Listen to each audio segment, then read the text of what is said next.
ዲፕሬሽን እንዴት ኦቨርካም አደረግሽው ለሚለው ዲፕረስድ ሆኜ ነበር ለማለት አልችልም፣ ግን በጣም ቢዚ ሆኜ በጣም የደከመኝ ጊዜ ነበረ።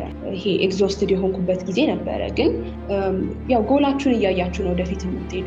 ለምንድን ነው ይህንን እያደረግኩ ያለሁት የሚለውን ነገር ታስታውሳላችሁ። ለምን እያደረጋችሁ እንዳላችሁ ስታስታውሱ ወደዳችሁም ጠላችሁ መድረስ እንዳለባችሁ ውስጣችሁ ይነግራችኋል። ቢኮዝ አስቡት፣ የሆነ መንገድ ጀምራችሁ መሀል ላይ ደርሳችሁ ከምታቆሙ እንደምንም ተማሙታችሁ ጥግ ላይ ብትደርሱ ይሻላል። መሀል ላይ ደርሳችሁ ማለት ወይ የምትፈልጉበት ካልደረሳችሁ ወይ ኢነርጂያችሁን አልቆጠባችሁ ከሁለቱም አትሆኑ። ስለዚህ አንዴ ከጀመራችሁ እስከ መጨረሻ መሄድ ነው። ራሳችሁን ኦፍኮርስ እያደሳችሁ ምንድን ነው የሚያዝናናችሁ ነገር እያደረጋችሁ ከሰው ጋር መሆን ከሆነ ፊልም ማየት ከሆነ እንደዛ እያደረጋችሁ ራሳችሁን እያደሳችሁ፣ ግን ደግሞ አደሴም ታይም ምንድን ነው ማግኘት የሚፈልገው ብላችሁ ስለሱ እያሰባችሁ የምትሰሩትን ስራ ሁሉ የምትከፍሉት ዋጋ ሁሉ እየከፈላችሁ መሄድ። እንደዛ ነበር ያደረኩት። ለምንድን ነው ይህንን እየሰራ ያለሁት በሚለው ማለት ነው።